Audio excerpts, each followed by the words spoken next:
Committee on Oversight and Government Reform will come to order. Pursuant to Committee Rules 5B and House Rule 11-2H4, the Chair announces that he may postpone further proceedings today on any question of approving any measure or matter on which a recorded vote or the yeas and nays are ordered. And without objection, the Chair is authorized to declare a recess at any time. Today's business meeting has only one piece of legislation up for consideration, but it's an important one. The D.C. Council passed legislation that affects the hiring and retention practices of all district employees, including politically and religiously affiliated organizations. Specifically, the bill forces employers to hire and retain individuals whose beliefs regarding reproductive health decisions are different from the beliefs advocated by the employer. Organizations most affected are those that exist solely to advance these beliefs. As passed, the bill fails to recognize certain long-standing constitutional protections. Because of this, we cannot let this legislation stand. Former Washington, D.C. Mayor Vincent Gray clearly understood the legal concerns of this bill and requested that the Council postpone its vote on the bill. In a December 2014 letter to the D.C. Council Chairman Mendelson, Mayor Gray explained that the D.C.'s Attorney General found the bill, quote, raised serious concerns under the Constitution and under the Religious Freedom Restoration Act of 1993, end quote. Mayor Gray went on to say, quote, religious organizations, religiously affiliated organizations, religiously driven for-profit entities, and political organizations may have strong First Amendment and Religious Freedom Restoration Act grounds for challenging the law's application to them, end quote. This is from the mayor of Washington, D.C. at the time. As a solution, the mayor requested that the Council include a simple exemption to, quote, protect the religious and political liberty interests that the First Amendment and the Religious Freedom Restoration Act are designed to secure, end quote. We happen to agree with that. But instead, the Council, under newly elected Mayor Bowser, chose to ignore the former mayor's remedy, passed the bill as is, and sent it to Congress. If they had taken Mayor Gray's advice, we would not be sitting here today. I'd like to ask unanimous consent to enter into the record the letter from Mayor Gray dated December 2nd, 2014. Hearing no objection, so ordered. The law is contrary to Federal statute, and both Mayor Bowser and the D.C. Council know it.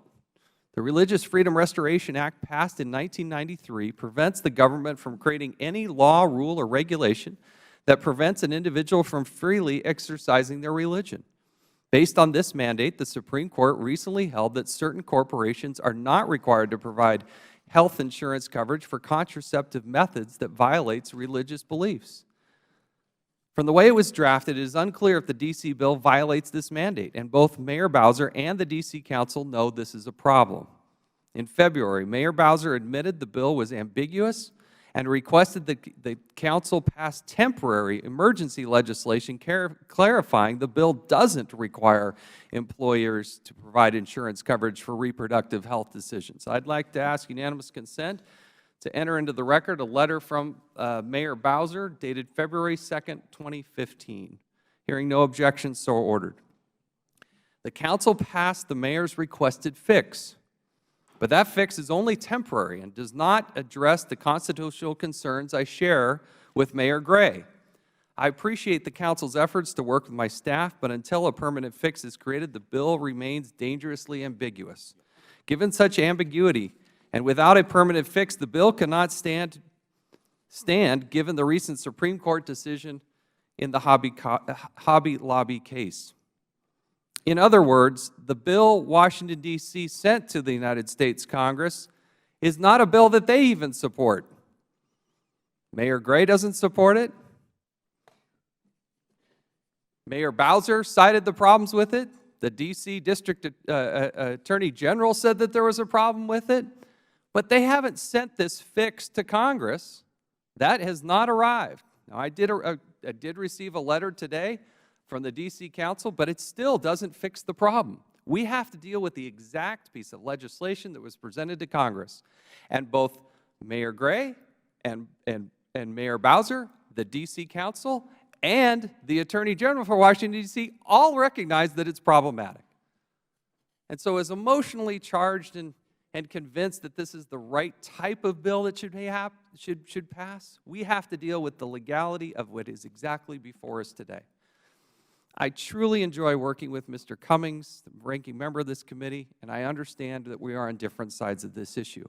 I know that members on both sides of the dais will have strong feelings to express today. And I know that we're going to have a vigorous debate and look forward to that. That's what we should be doing in Congress. But let's be careful not to engage in hyperbole that misrepresents legitimate concerns and rhetoric that serves only to score political points and produce snappy sound bites without bringing us any closer to a resolution. So I would urge the passage of this resolution here today and look forward to this discussion. Now recognize the ranking member, Mr. Cummings, for 5 minutes. Thank you very much, Mr. Chairman. And I know personally the importance of faith in the lives of Americans across our great country.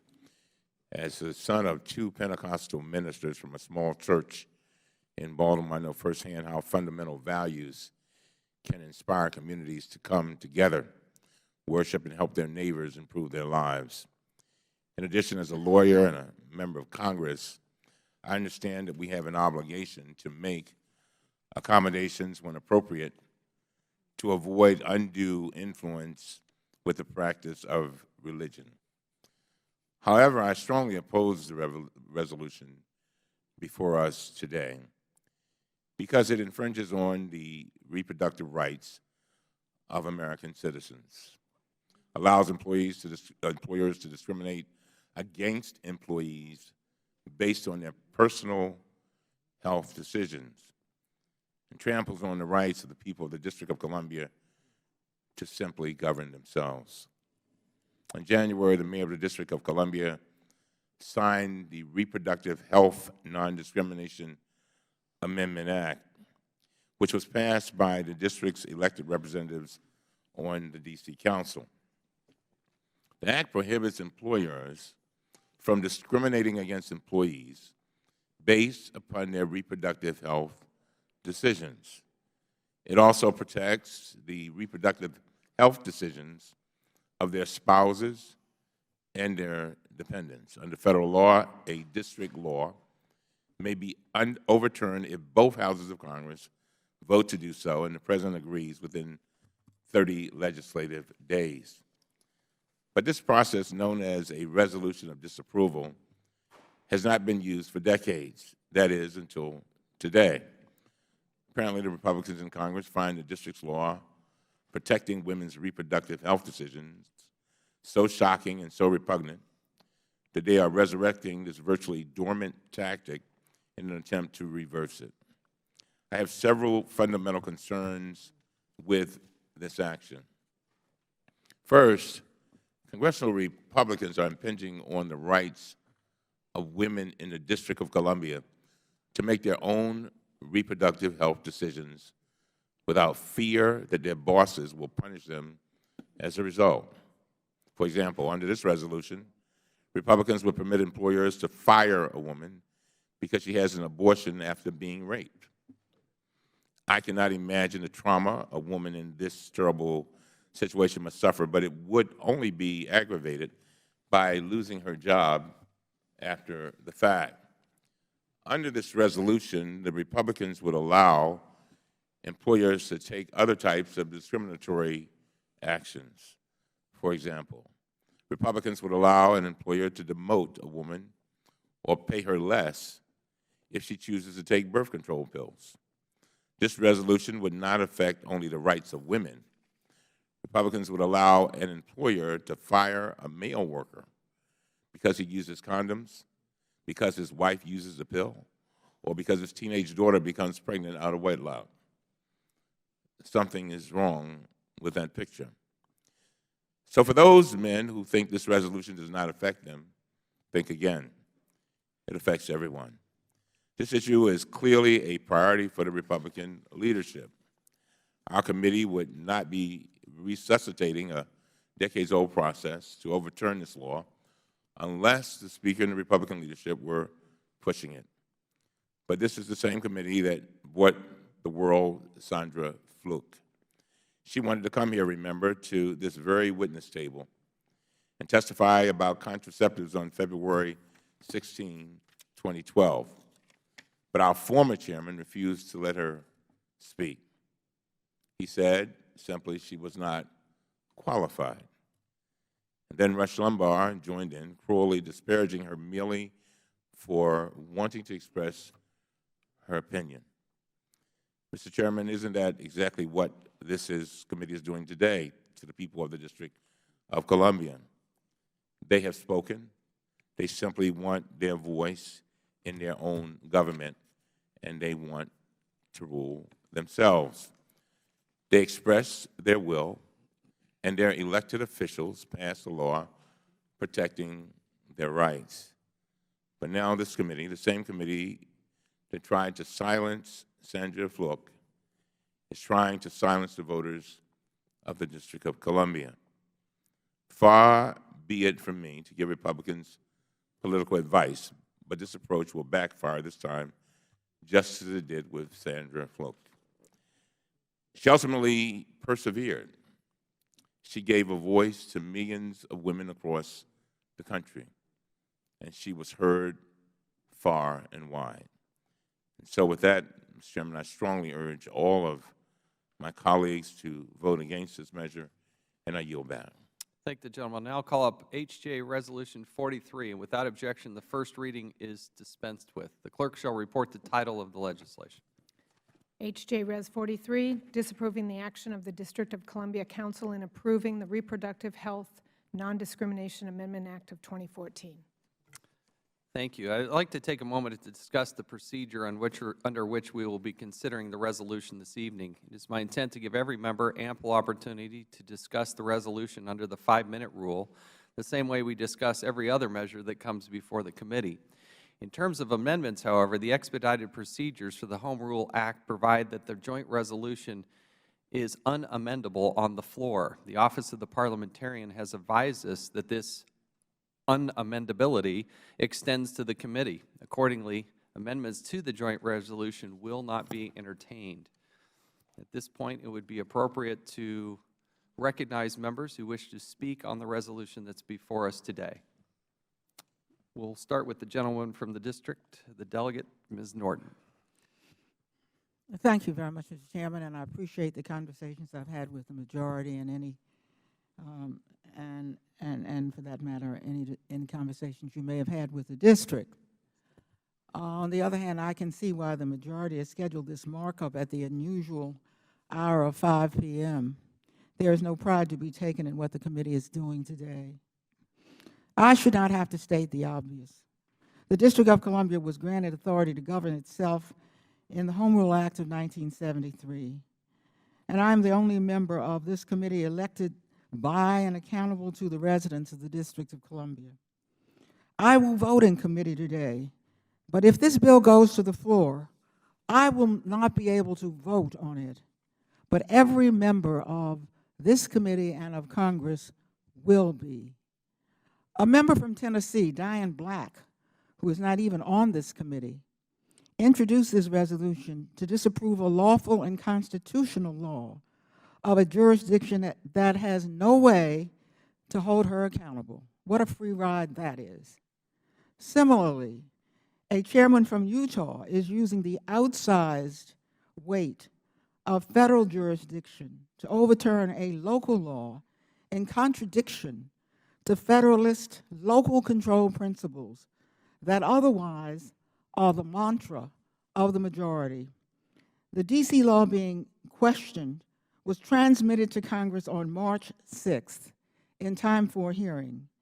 Yet the District of Columbia mayor and council chair have been denied even the opportunity to defend their own bill. This markup makes no pretense at fairness.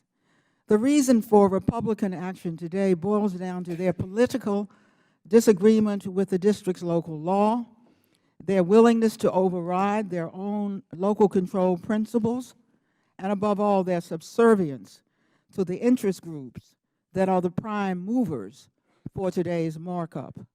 My Republican colleagues will cite freedom of religion, which in this case would mean the freedom of any employer in the District of Columbia to discriminate against any employee because of the personal, constitutionally protected reproductive choices she makes in her private capacity, even though she is ready and willing to carry out her employer's policies and practices on the job, whatever they may be. This is not freedom of religion. It is the freedom to discriminate. Fortunately, our federal courts have allowed employers to use their personal, have never allowed employers to use their personal religious objections to hiring or firing employees, or there would be nothing whatsoever left of the nation's anti-discrimination laws. Under numerous Supreme Court decisions, the D.C. law complies with the First Amendment because it is a neutral bill of general applicability. That is a bill that does not target religion. As the Supreme Court held in Employment Division, Oregon Department of Human Resources versus Smith, the Free Exercise Clause never, quote, relieves an individual of the obligation to comply with a valid and neutral law of general applicability. The D.C. law also complies with the Religious Freedom Restoration Act, which provides a higher standard of review than the First Amendment. Under that act, a law must serve a compelling governmental interest in the least restrictive means possible. The D.C. law serves the compelling governmental interest of protecting women and men from workplace discrimination, and the courts have held that non-discrimination measures are the least restrictive means to eradicate discrimination. However, if this resolution is enacted into law, employers will be able to impose their religious preferences by discriminating against employees for a multitude of reasons. For example, for having an abortion due to rape or incest, or becoming pregnant while unmarried. The need for a religious exception has been cited. The D.C. law is subject to the so-called constitutional ministerial exception for religious organizations to employment discrimination laws, to a federal statutory exception for Gentlewoman's time has expired, but ask unanimous consent to give the woman additional 1 minute. I thank the gentleman. Exception for religious organizations under federal employment discrimination law, and to a statutory exception for religious and political organizations under D.C.'s employment discrimination law. However, in another Supreme Court hearing, the court held that the First Amendment provides a ministerial exemption for religious organizations to employment discrimination laws. The exception permits a religious organization to hire or fire a minister or ministerial employee for any reason whatsoever. The district's employment discrimination law, the Human Rights Act, also contains a statutory exception for religious and political organization that is patterned after Title VII of the Civil Rights Act of 1964, which I administered as chair of the Equal Employment Opportunity Commission, that grant religious organizations the ability to consider religion in employment decisions. Such an exemption allows the religious organization to hire individuals who share the same religion as the employer. The statutory exception in D.C.'s human rights law. The gentlewoman's time has expired. Ask unanimous consent to give the gentlewoman additional 2 minutes. I appreciate the gentleman's indulgence. So ordered. The D.C. exemption says that nothing in the act shall prohibit religious and political organizations from limiting employment or admission or to giving preference to persons of the same religion or same political persuasion, as is calculated by the organization to promote the religious or political principles for which it is established or maintained. However, the federal courts have been vigilant to contain religious objection because our Constitution must accommodate other rights simultaneously, including the right to be free from discrimination and the right to privacy. There is already an exception for interest groups based on their belief or religion. What the majority wants is an exception to hire or fire based on private conduct and personal conduct, off the job at that. In America, there has been growing angst about the loss of privacy following the NSA controversy. I wager that the only intrusion Americans fear today, almost as much as government intrusion, would be life or death control over one's livelihood based on private reproductive conduct. Until today's resolution, most thought that at least that private reproductive health decisions were for them alone. D.C. is not alone in our fight to protect home rule, workplace equality, and an employee's private reproductive decisions. I ask unanimous consent to place into the record a letter from 20 religious and interfaith groups opposing this resolution, a letter signed by 50 national and local groups calling on Congress to reject this disapproval resolution, and a letter from Philip Mendelson, the chairman of the council which passed the law before us today. Without objection, so ordered. Gentlewoman's time has expired. Does any other member wish to speak on the resolution before us today? Gentleman from Virginia, Mr. Conley, is recognized for 5 minutes. Thank you, Mr. Chairman. Today, apparently, in what is actually a fairly extraordinary act, we are going to overturn a decision made by a local government because we can. Not because we should, but because we can.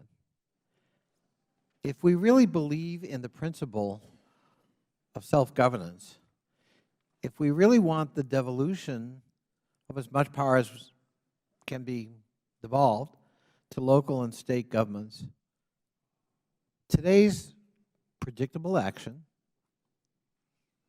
really belies it. Is there any possibility we could stop and think? This decision today isn't about our moral judgment about somebody else's legislation. It's about the right to self-governance. It's about the right of the District of Columbia and its residents to determine their own fate, whether we like it or not, whether we concur or not.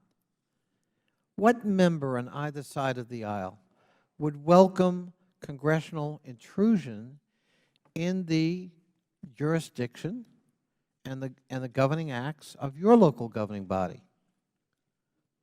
None of us. None of us would welcome that. And although the Constitution certainly vests Congress with oversight powers of the district, we should use it sparingly, and we should use it when it affects national interests, not an ideological agenda, not a partisan agenda, and certainly not an intrusion simply because we can.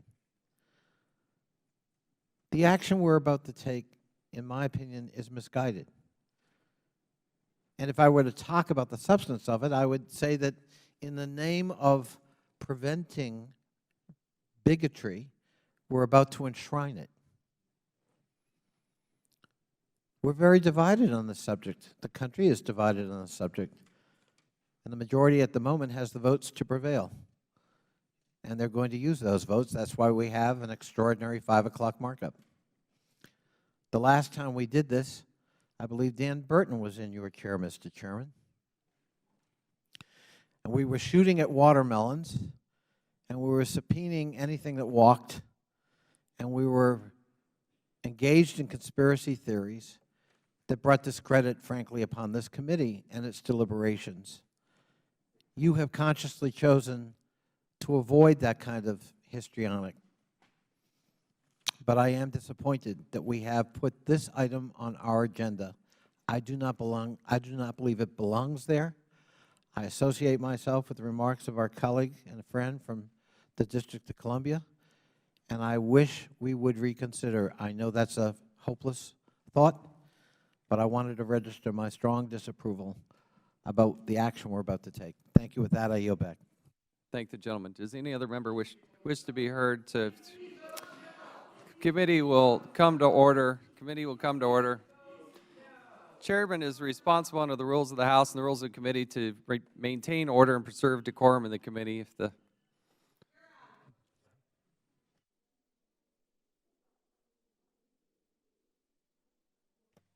Does any member wish to be heard on the gentlewoman from New York, Ms. Maloney, is recognized for 5 minutes. Mr. Chairman, today's markup it doesn't just trample on the rights of the people of Washington, D.C. to govern themselves. It also makes a mockery of the majority party's oft-repeated claims that it wishes to scale back what it calls the overreach of the federal government. And let's be crystal clear. This bill is an insult to women everywhere. What business is it of an employer, or anyone else for that matter, to know whether or not workers or their daughters are taking birth control? It is none of their business. But this offensive effort to intrude into the most intimate of decisions of a woman's life sends a loud and clear message from the majority on this committee that you think a woman's employer does get a say in a woman's reproductive health care choices, even though the Supreme Court, the Constitution, and women all across this country think that it does not. This resolution would give an employer coercive power to intrude on a woman's private decisions about birth control, in vitro fertilization, and abortion. These are activities that are none of the employer's business. They are activities that obviously happen off the job and decisions that have no bearing whatsoever in any way on a woman's ability to do her job. Nor should her family members be held liable by their own employer for her health care choices. And the law this resolution would overturn only does what our government was instituted to do. It mediates fairly between two opposing claims of rights and freedoms. The District of Columbia's Reproductive Health Non-Discrimination Amendment Act does not diminish the right of religious freedom. The D.C. bill simply protects a woman's right to self-determination. It handles a perceived conflict between two differing claims to rights in a simple and straightforward way. An employer has the right to hold whatever belief his conscience dictates, but he does not have the right to discriminate against employees based on their private choices to use birth control. The D.C. law received a unanimous vote on the D.C. Council and was even revised to make it clear that it would not force an employer to provide insurance coverage for contraceptive or abortion coverage. This new D.C. law is modest in its scope, which makes the action by this committee all the more shocking. This resolution threatens the livelihoods and economic security of hard-working men and women in D.C., and while this resolution might just affect women and their families here in our nation's capital, women across the United States should be alarmed. Because if this resolution stands, can there be any doubt that they might be coming after them next? I offer my support for D.C.'s Reproductive Health Non-Discrimination Amendment Act and urge my colleagues to oppose this absurd, discriminatory resolution. I yield back. Thank the gentlewoman. We'll pause here for a moment. Does any other member wish to be heard on this amendment? In just a moment, we will recognize you.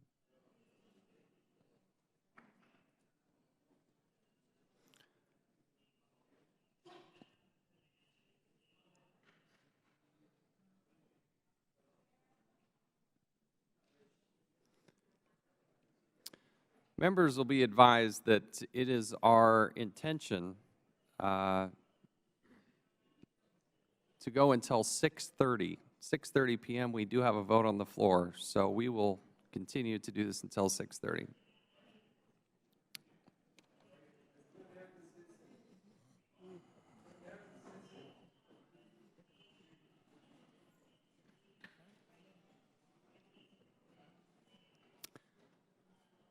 Thank you. We appreciate the Capitol Hill Police and everything they do for us. We'll now recognize the gentleman from Oklahoma, Mr. Russell, for 5 minutes. Thank you, Mr. Chairman. Religious freedom is not bigotry. Silencing it is. Article 1, Section 8 of the Constitution is pretty clear when it states that Congress has the authority to exercise, quote, exclusive legislation in all cases whatsoever, unquote, pertaining to the District of Columbia. While Congress granted the city limited home rule authority in 1973, the fact remains that Congress retains the authority to review and approve all district laws, and it is no secret historically that the district has a history of blatantly ignoring congressional intent that affects the entire country.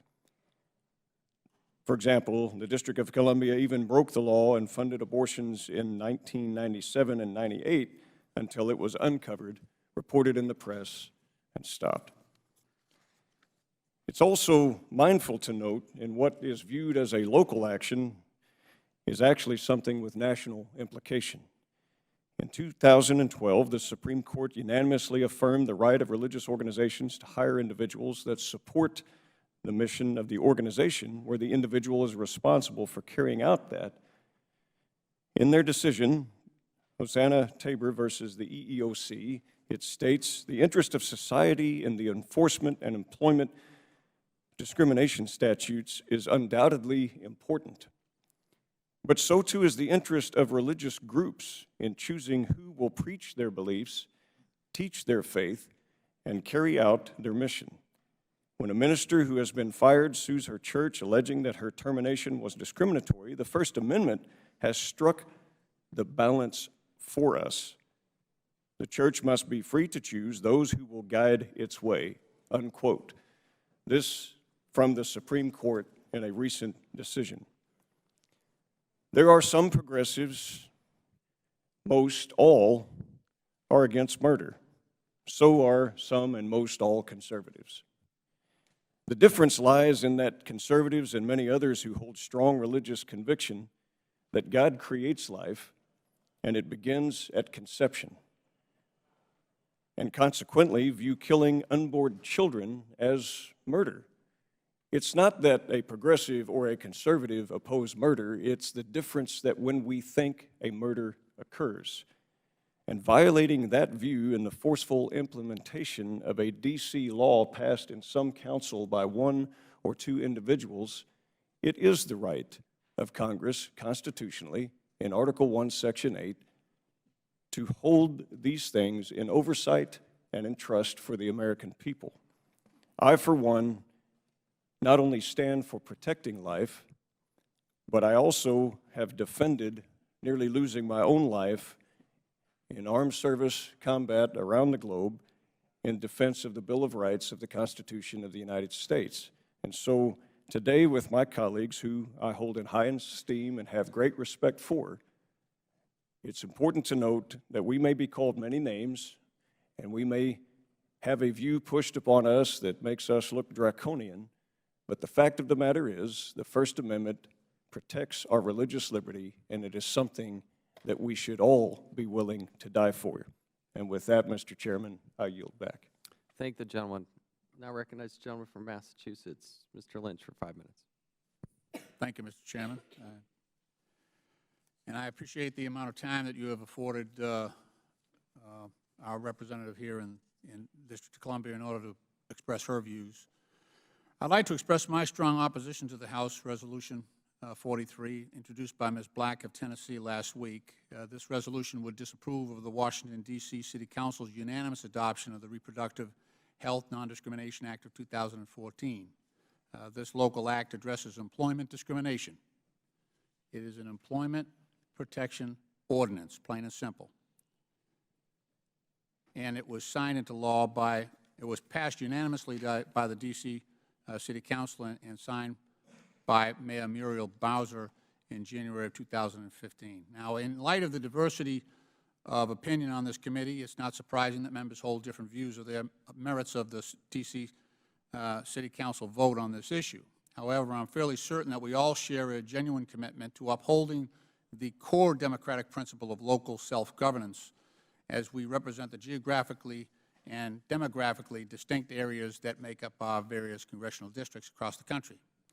It is the collective and sworn duty as federal lawmakers to safeguard local government autonomy and the basic right of our citizens to make decisions regarding their local affairs. That must guide our determination on whether to go so far as to invoke the congressional disapproval process set forth in the D.C. Home Rule Act of '73. As noted by President Lyndon Johnson in his 1965 special message to Congress on Home Rule for the District of Columbia, quote, "Our federal, state, and local governments rest on the principle of democratic representation. The people elect those who govern them," close quote.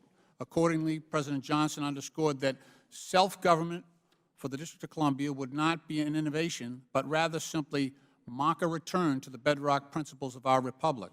In particular, he cited Federalist Paper number 43, in which James Madison conceived that inhabitants of a nation's capital, quote, "will have had their voice in the election of the government which is to exercise authority over them, as a municipal legislature for local purposes derived from their own suffrages will of course be allowed them," close quote.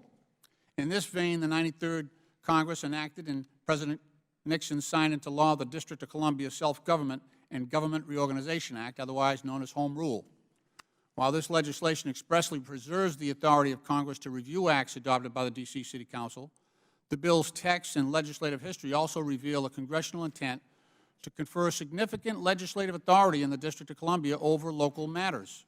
In particular, the, quote, "statement of purpose" included in the Home Rule Act of 1973 provides in part that it is the intent of Congress to, quote, "grant to the inhabitants of the District of Columbia powers of local self-government to modernize, reorganize, and otherwise improve the governmental structure of the District of Columbia, and to the greatest extent possible, consistent with the Constitution, constitutional mandate, relieve Congress of the burden of legislating upon essentially local district matters." Again, this is an employment ordinance. I think the people of the District of Columbia are well equipped to decide what protections employees within the District of Columbia shall have. Similarly, the Senate Committee on the District of Columbia report accompanying the bill provides that the District Council would be endowed with local legislative power. Now, this bill, the rationale behind it is to address a perceived loophole in the D.C.'s current anti-discrimination law that may leave employees vulnerable to discrimination on the basis of reproductive health decisions. The committee report, therefore, explains that Washington, D.C. simply sought to follow the legislative trend of states such as New York, Michigan, North Carolina, and others that have introduced legislation to ensure that their anti-employment discrimination framework are applicable to reproductive health decisions. Our democratic commitment to the principles of local self-government and the congressional intent evidenced by the Home Rule Act require that we approach a disapproval resolution with great caution and make every effort to respect the basic rights of D.C. citizens through their elected city councilors to enact legislation affecting D.C. affairs. Regrettably, in this instance, we're moving forward with a mock-up of a House Resolution 43 without even holding a hearing on an issue that has been under consideration in the D.C. City Council since May of 2014. Simply put, it is not the role of this Congress to presuppose the unconstitutionality of this legislation on the basis of vagueness. This is a local employment ordinance, and the good people of Washington, D.C., through their local representatives on the D.C. Council, have articulated a standard by which their employees should be protected, and that is an inherently local interest. With that, Mr. Chairman, I yield back, and in doing so, I urge my colleagues on both sides of the aisle to oppose this resolution, and I yield back the balance of my time. Thank you. gentlemen. Now I recognize the gentleman from Michigan, Mr. Wahlberg, for 5 minutes. I thank the chairman. I thank you for having this markup, this hearing. It is important that we address this. And I think it's been stated very clearly that this is very unusual for us to meet and take action relative to D.C. and their home rule. This isn't something we do all the time. I think we need to remember that. It's been stated that D.C., they want to rule themselves. I understand that.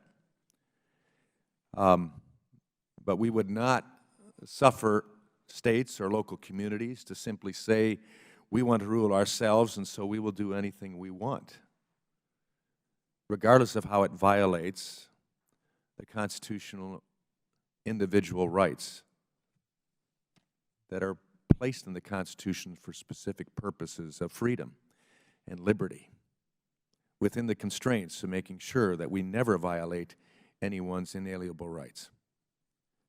It's been stated that this isn't the decision about our moral government. Well, yes, it is. It's stating that those who have a moral premise, nay, a moral conviction, that isn't just traditional in the sense of an organization, but is heartfelt. It is a purpose of character and conviction. And if it goes against what this local home rule board says, it doesn't count. That's a moral statement.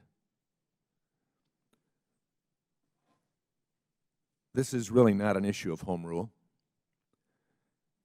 This is not an issue of abortion on demand. This is not an issue of a woman's right to choose. This is not just a continued effort to make sure that there's not discrimination in our workplaces. That's how it's being stated. But that's not the issue or the issues. You see, I believe, Mr. Chairman, this is a continued attack on religion and a person's First Amendment rights of freedom of belief if it goes against a small but vocal element.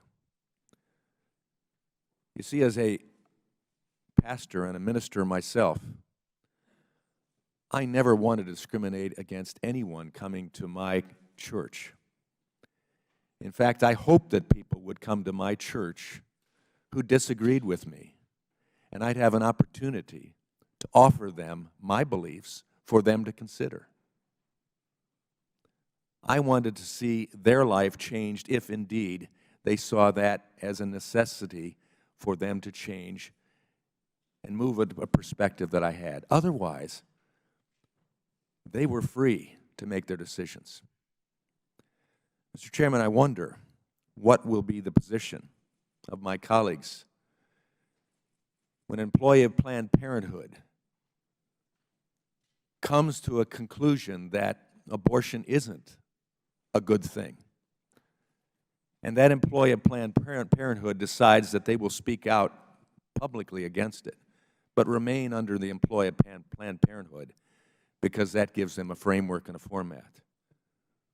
Will that be spoken of in defense of as strongly as I've heard my colleagues speak against this resolution tonight?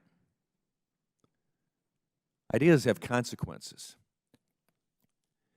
And it ought to be consequences that affect us equally and preserve the rights that are given to us by the Constitution. It is clearly taught by Jesus, the Christ himself, for those of us who believe him, and I understand and I accept the fact that those that don't. But he said, render to Caesar what's Caesar's and to God's what's God's. And I think that's an important consideration for us on this committee tonight, and how we deal with a responsibility we have we have constitutionally for the District of Columbia. Thank you, and I yield back. Thank the gentleman. Does any other member wish to be heard on the resolution? The gentlewoman from New Jersey, Ms. Watson Coleman, is recognized. Thank you very much, Mr. Chairman, for recognizing me. I've only been in Congress since January 6, 2015, and I've really experienced some very shocking and stunning votes and considerations and debates and concerns, but I don't think I've been offended by anything as much as I am about being here about this issue. This is not about a religious freedom for or against. This is not about equal opportunity for or against. This is about another opportunity to raise the issue of a woman's right to her privacy and to make the decisions regarding when, if, how, and under what circumstances she will conceive or not conceive. It is absurd and arrogant and ignorant that in 2015 we would be having these discussions. It's not about home rule, small government, large government. It's about the Republican Party's failure to come into the 21st century on issues that have to do with a woman's right to choose. And so the Jesus that I serve tells me that you should love your neighbor, you should feed the poor, you should take care of the child, you should be your brother's keeper. And I don't see our doing that when we put our budget bill. You put your budget bill together on the Republican side, and it chooses to reduce food stamps and access to subsidies that are created because we won't even in Congress take up a minimum wage bill. So I just need to be on the record. I don't have a flowery speech, but I tell you, I find this exercise, this waste of time, this waste of taxpayer money, holding this committee meeting for this reason to be unacceptable and very hurtful to me as a woman and as a legislator who was elected to come down here and to take care of serious business. Thank you for recognizing me. While I will be here, excuse me 1 second, sir. While I will be here for the vote, I will not sit here and listen to any more of this. Would my colleague yield? Behind you. Yes. I thank you. I wanted to respond to Mr. Wahlberg. I respect his religious views. I respect his sense of scriptural context. But America was founded on the right of everyone to express their religious opinion and to practice their religion freely without the establishment of a religion. And I'm sure Mr. Wahlberg can respect the fact that there are others of us who come from religious traditions.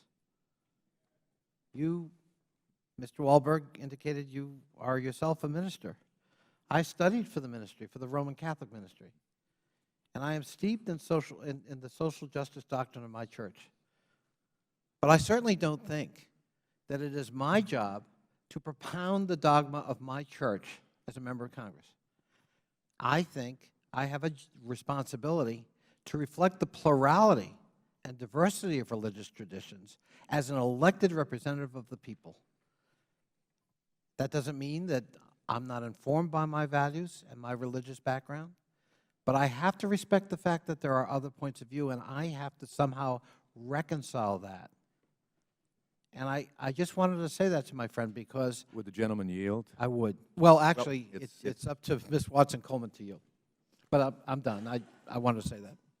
Would the gentlelady yield for just to respond to my colleague and friend? I would urge my friend to yield. I would remind colleagues, this has been very civil, and I appreciate that, but I would remind both members to address their comments to the chair and not directly to another member. It is the gentlewoman's time. She controls the time. Did you yield back? No yield. They said yes. Okay. I thank the gentlelady, and Mr. Chairman, I thank you for allowing me these comments in response to my colleague and friend. And I would concur. I've stated many times, while I will not wear my religion on my sleeve, I will not hide my faith. And I agree with you. We should allow a plurality to go on. My concern with what the D.C. Board has done, it is said to me as an employer, unless I'm a religious employer, and there's a debate there as well, it's said to me that I cannot live out my faith life and my principles as an employer that has a convictional level that makes a difference in even who speaks for my business. It's not that I want to discriminate, but as a religious individual, as a person of conviction, I want to make sure that my message comes through clearly. It's not to discriminate against anybody else. It's to say you can have your position, and I applaud you for the right and the opportunity to have that. But I want the same for myself and for others like me who share convictions that are strong, that want to love people and accept them for their differences. But I want to be accepted as well. So I hope that makes it clear. I do not want to squash you and your beliefs, but I don't want mine either. I yield back. Thank the gentleman. The gentlewoman's time has expired. Does any other member wish to speak on the amendment? I believe the gentleman from Missouri, Mr. Clay, is now recognized for 5 minutes. Oh, thank you, Mr. Chairman. I appreciate it. And you know, I'm kind of shocked that so-called conservatives on this committee, who are allegedly committed to limited government and removing mandates from our daily lives, refuse to apply that same standard of privacy and personal freedom when it comes to a woman's right to control her own body and make her own reproductive decisions without fear of retribution from her employer. It is simply inconsistent to say that you support individual freedom except for the women who happen to live in Washington, D.C. It is insulting to support this resolution that would enable employers in D.C. to intervene in women's most intimate, private health care decisions and then subject them to discrimination in the workplace. You know, we've just seen some of this play out in the states of Indiana and Arkansas. And as you saw, both states and the governors had to backtrack because they overreached.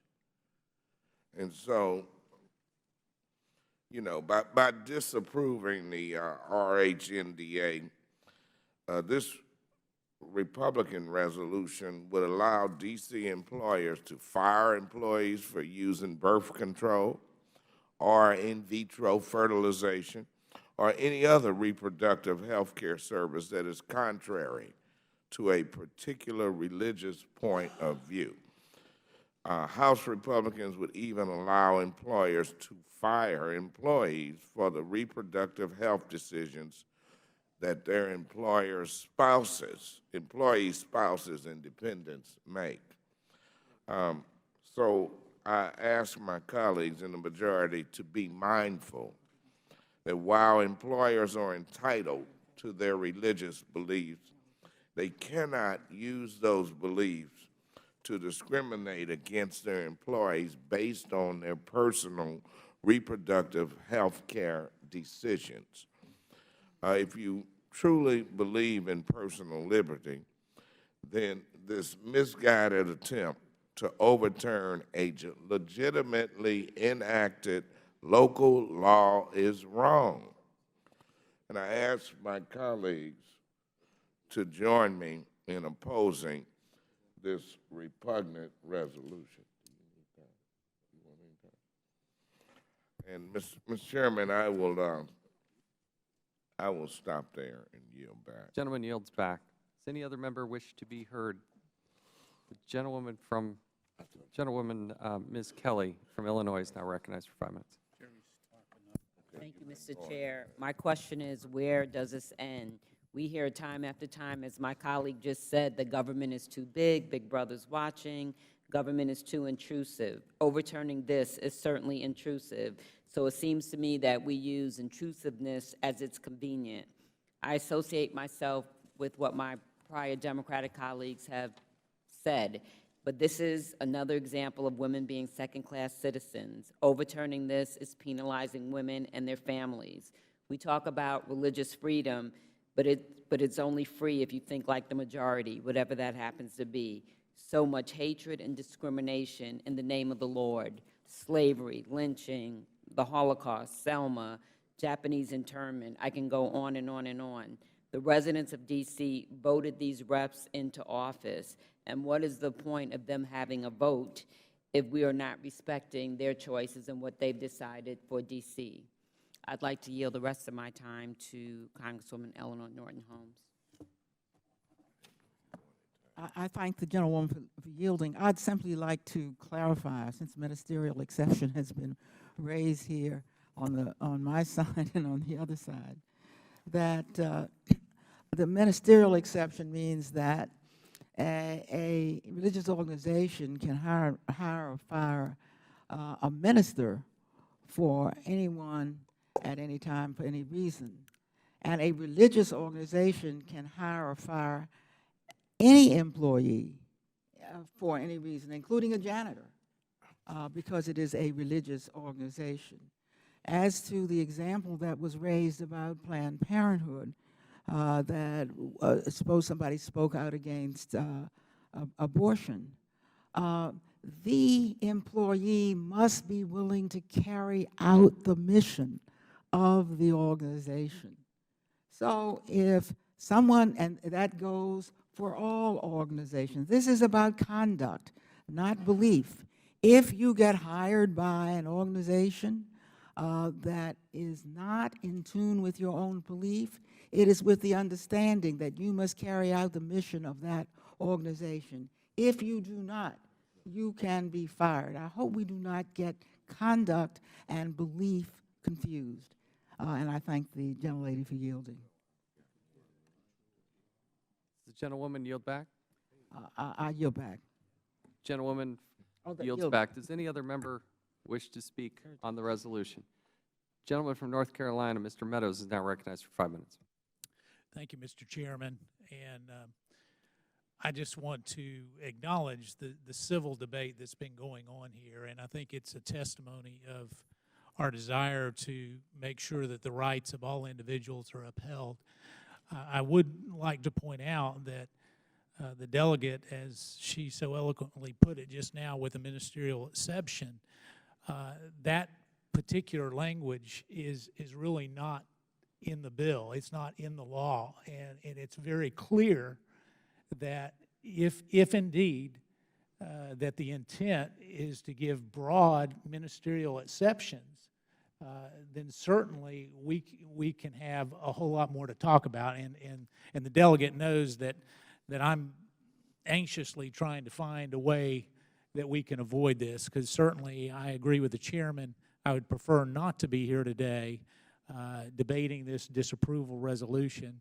Yet today the rights of many in our nation's capital here in the District of Columbia are being challenged. It's Americans expect their local, state, and federal governments to respect their constitutional rights, and yet the Reproductive Health Non-Discrimination Act, or RONDA, claims that it will prevent discrimination within the district. However, this bill does exactly the opposite. It discriminates against religious and politically affiliated organizations within D.C. As already has been stated, RONDA would prevent organizations within the district from making employment decisions that are aligned with their consciences and further that mission of their organizations. Now, I know the delegate was indicating that that's not the case, but certainly the law that is before us and that has been transmitted to us today is at best ambiguous in those areas. The Religious Freedom and Restoration Act of 1993 clearly stated that the government shall not substantially burden a person's exercise of religion.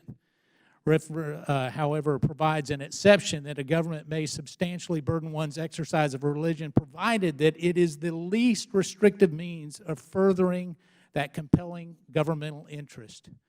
I find it hard to believe that this is the district's most burdensome bill that would qualify under those least restrictive means. The easiest solution to this problem would be for the D.C. Council to provide an exemption for these groups. In the Supreme Court decision, Hosanna Tabor versus the EEOC, it ruled on the use of the ministerial exception for certain circumstances, but explained, quote, we are reluctant, these were the justices, we are reluctant to adopt a rigid formula for deciding when an employee qualifies as a minister. I agree that a rigid formula could indeed have its own set of pitfalls and be too restrictive or too broad. However, in the case of Rhonda, I believe that there are strong constitutional reasons for extending the spirit of the ministerial exception to cover these organizations that would be negatively affected by this bill. You know, I invite the D.C. Council to introduce legislation right away that would do that, that would restrict it. I join the chairman in saying that, you know, I wish this markup had not occurred. But at this point, I feel like we have no choice but to stand up for the constitutional freedoms within the district and outside. So, Mr. Chairman, I thank you for holding this markup. Sadly, some have viewed this bill as a message that says that many in the Catholic faith, Catholic churches, Catholic schools are only welcome in D.C. if they keep their religious beliefs to themselves. And that's not the case. I don't think that's what either side wants to convey.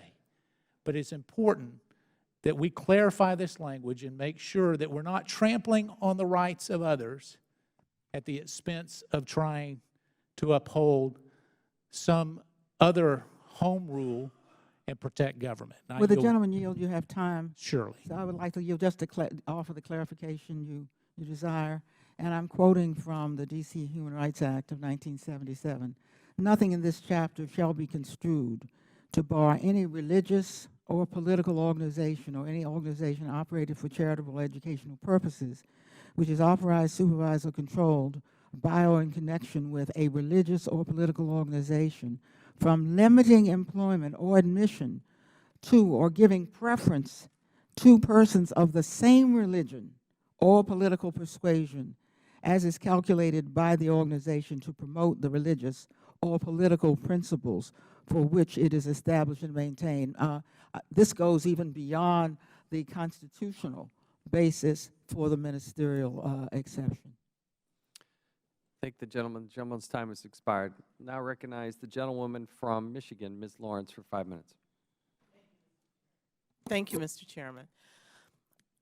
I have stated here before that one of the previous jobs I had for the federal government was an EEO investigator. And I've sat through many cases where there were issues of employees feeling like because of their religion they were being discriminated against. People who wanted to work, needed to work to provide for their families.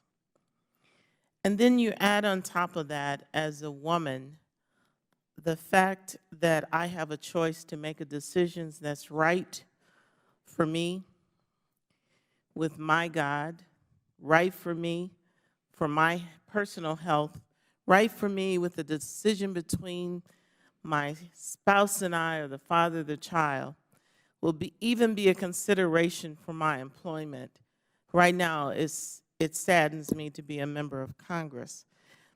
I listen to those cases as an EEO investigator where people say that my faith or my belief is something that I feel that I'm being treated differently in my workplace, or I'm being held back in jobs because I am not the normal religious person, or I'm different.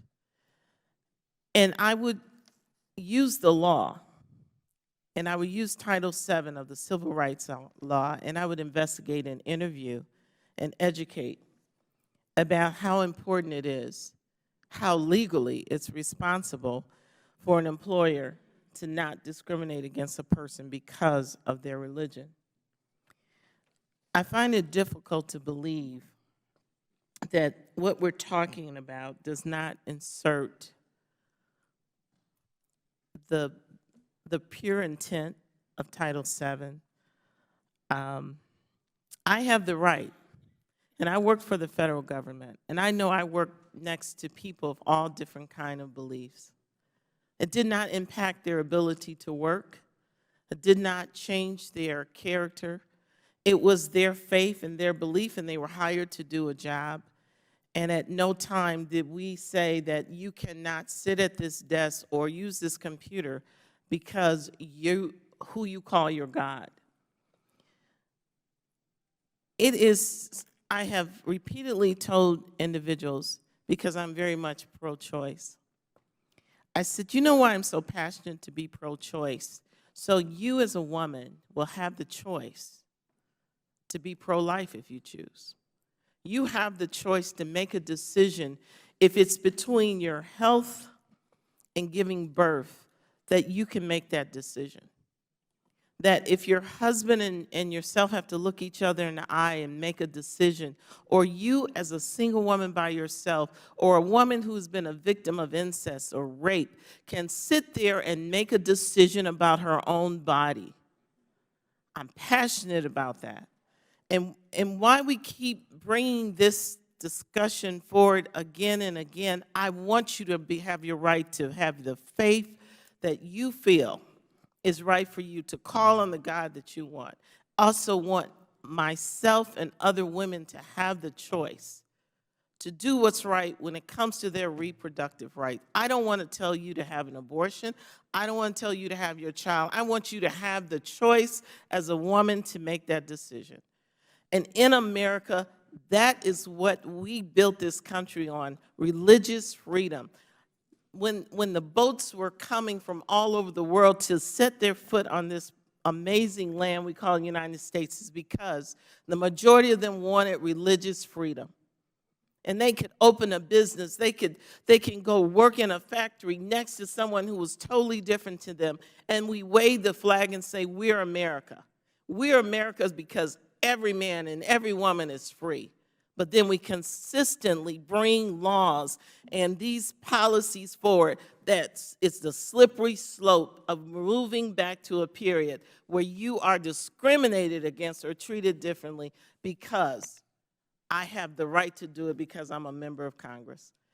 This is a sad day for me as well, and we should not do this to us as Americans. Thank you. Thank the gentlewoman. Does any other member wish to be heard on the resolution? Gentlewoman from New Mexico, Ms. Lujan Grisham, is now recognized for 5 minutes. Thank you, Mr. Chairman. I also am saddened that we're here today to advance a resolution that invalidates the District of Columbia's law to protect its citizens from discrimination. Supporters of the resolution argue that employers should have the right to fire employees that they disagree with, whether or not that disagreement is in any way related to their job performance. I think most Americans would say that employers have no business interfering with personal and private decisions that employees make with their family and their health care provider. Women who use contraception or try to conceive through in vitro fertilization should have the same employment opportunities as anybody else, including men. At its core, this is an economic fairness issue. Employees, male or female, should be judged on their work performance, not their private medical decisions. Healthcare decisions should be made by patients in consultation with their healthcare providers and their families. There is no appropriate role for an employer or for members of this committee in that process. I urge my colleagues to oppose this resolution, and I yield back. Thank the gentlewoman. Does any other member wish to be heard on the resolution? Any other member? Now, in consultation with the ranking member, is the intention of the chair to make sure that all members have an opportunity to vote on this important resolution. And so, therefore, we are going to go into recess, in which time we will reconvene after the vote no sooner than 7:15, at which time we intend to vote on the resolution. Mr. Chairman, I have an amendment at the desk. Is that in But order now? I guess before we go to the resolution, the gentlewoman, or going to the recess, the gentlewoman, Ms. Maloney? Yeah, I have an amendment at the desk.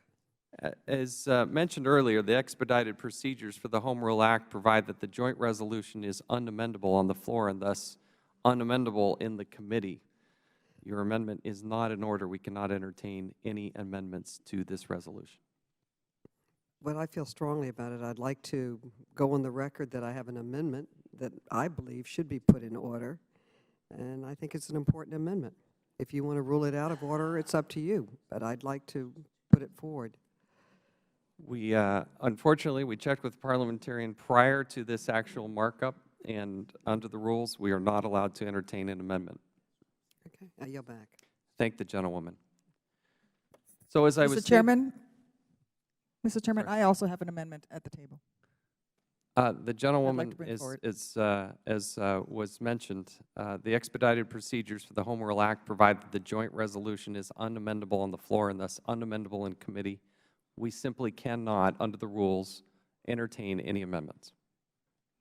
Mr. Chairman, I feel very strongly that my amendment to prevent discrimination against employees for using IVF procedures is germane to this and should be ruled into order. I thank the gentlewoman, but the amendment is not in order. I simply cannot rule any amendments in order. Thank you, Mr. Chairman. Mr. Chairman, Gentlewoman from the District of Columbia. Mr. Chairman, if she has an amendment that's out of order, we haven't even heard it. Couldn't she be allowed to at least tell us what her amendment would be?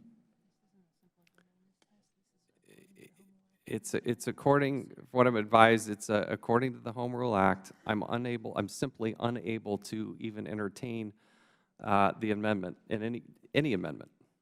You know, Mr. Chairman, it is routine for members to be able to offer amendments and simply have to withdraw them because they're out of order or for some other reason.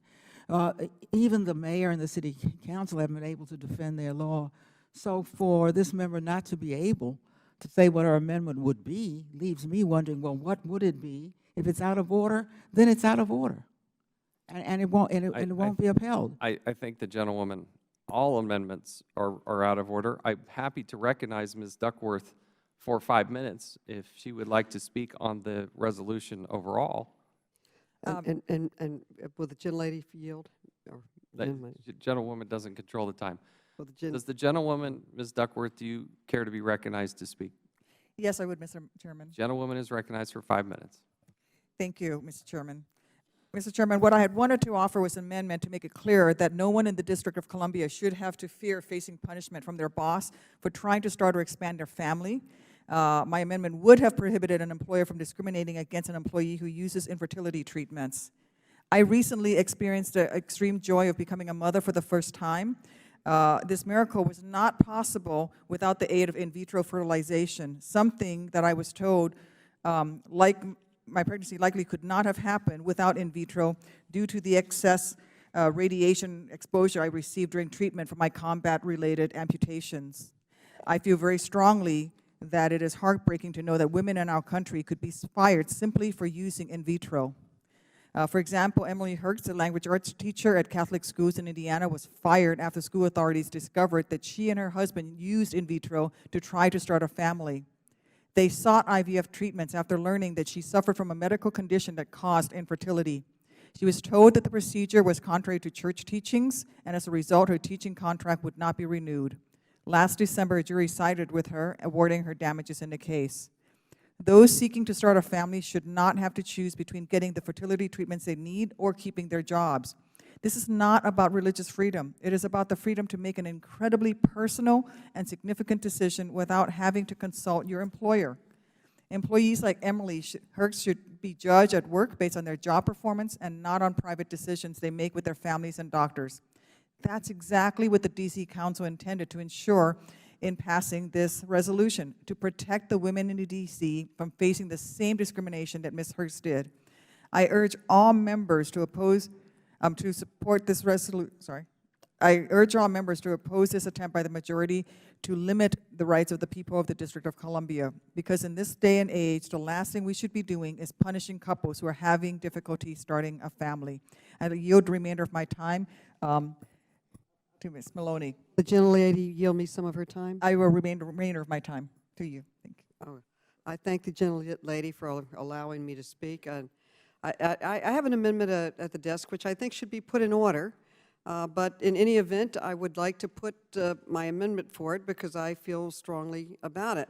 And my amendment would make it clear that an employer in Washington, D.C. may not fire any employee on the grounds that the employee or the spouse or the dependent or any employee used a FDA-approved method of birth control.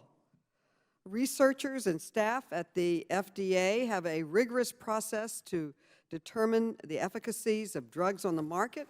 This is certainly true for methods of birth control, and my amendment makes it clear that the use of these FDA-approved drugs, many of which you can get over the counter, is not grounds to fire a worker. This means that an employee couldn't be fired because his spouse or her spouse used some form of birth control. Or any employee couldn't be fired because their daughter used in vitro fertilization. This is just common sense and fairness. And there is good news, I might add, in the employment sector. Jobs were added for the past 60 months, and unemployment rates have gone down to 5.5%. We shouldn't threaten this progress with stories like this of women in Indiana, Florida, Montana, New York, and Ohio who were fired because of their personal reproductive choices. What are we coming to in this country? In several of these cases, women were fired for having the joy of carrying a child. And it's breathtaking and heartless to fire these women just because, and absolutely when they most need medical care and money to care for a growing family, just because these women are having a child. And I support everyone's constitutional right to freedom of religion. That is a major part of our values in this country. But these beliefs should not be used to discriminate against another person, against employees, and to fire them based on the medical choices that are legal, that they have decided to make. And I understand the chairman has made it very clear that he will not accept these amendments. But I want to continue to urge the chairman and the members of this committee to consider the ways his resolution would threaten the jobs and economic security of hardworking D.C. residents. And I, for one, stand with the workers of our nation's capital in protecting their jobs and protecting their health choices. This is an extremely disturbing decision and movement. And I yield back to the gentlelady who yielded me the time. Thank you, and thank you for, I wish I had the opportunity to vote for your amendment, Ms. Duckworth. I think it's a really important one, and I believe it should be put in order. I thank the gentlelady. I thank the gentlelady, and I also would like to thank the chairman for recognizing us to speak. Thank you. Thank you, of course. Again, just to understand that the spirit of what this committee does is an important one, and I appreciate the dialogue. We're simply voting yes or no on the resolution before us. The reason that I think this is there, and it's an important one, is that we're not here to amend D.C. laws. It's yes or no. Do we disapprove or do we not disapprove? But to go back and amend that ourselves, I think would also would be a step too far. But we do have the ability and the opportunity to bring up a bill such as we have and do a resolution of disapproval. We'll now recognize the gentleman from Georgia, Mr. Heiss, for 5 minutes. Thank you, Mr. Chairman, and I appreciate your comments of bringing us back to what we're really dealing with here, and that is the issue from the City Council. I think in a broader perspective, so many Americans these days across the board are not only recognizing but deeply concerned with the multiple attacks against our constitutional rights, not the least of which is our First Amendment. And when we come right down to this issue, the bottom line, to me at least, is that the government simply cannot require individuals or organizations to violate and or forsake their beliefs and then claim to support the First Amendment. I'm really struggling with how we can come to the point of allowing our government to force people to participate in actions that to them are offensive. I just can't, I can't wrap my mind around this. Why we would allow and say it's okay for our government to force people to participate in activities that they believe are wrong in order to stay in business. And no government should be allowed to tell anyone that they have to choose between their faith or their job. And it just, to me, is wrong for us to look at it any other way than to acknowledge that exercising the First Amendment is not a crime. And the Constitution, at the end of the day, makes clear that our government is prohibited from limiting or punishing people for their religious expression. So I think for us to come to the conclusion that respecting religious liberties, when it can be reasonably accommodated, is both common sense and constitutional. And in this case, before us this evening, I see no reason whatsoever not to accommodate individuals who have deeply held values and beliefs. And with that, I'd like to yield the remainder of my time to the gentleman from Oklahoma, Mr. Russell. Thank you. And thank you, Mr. Chairman, and thank you, Mr. Heiss. I appreciate that. Mr. Chairman, it was asked to what end would we see these things carried out, and in the ensuing civil discourse that we've had, it was suggested that enslavement, Holocaust, Japanese internment, and civil rights were somehow laid at the feet of our party.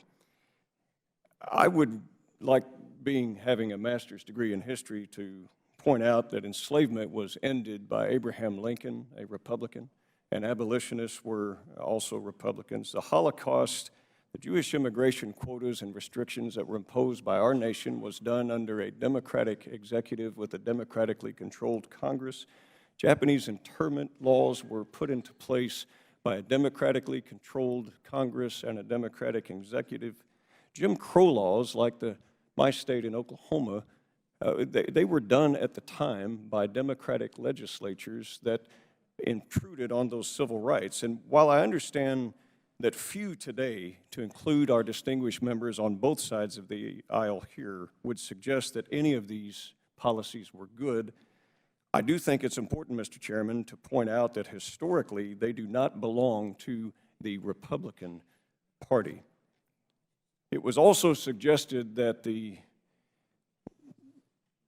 choice and the passions for women's reproductive rights is of paramount importance, and we've certainly heard that and appreciate that today. I want unborn children to also have that choice on the right to live.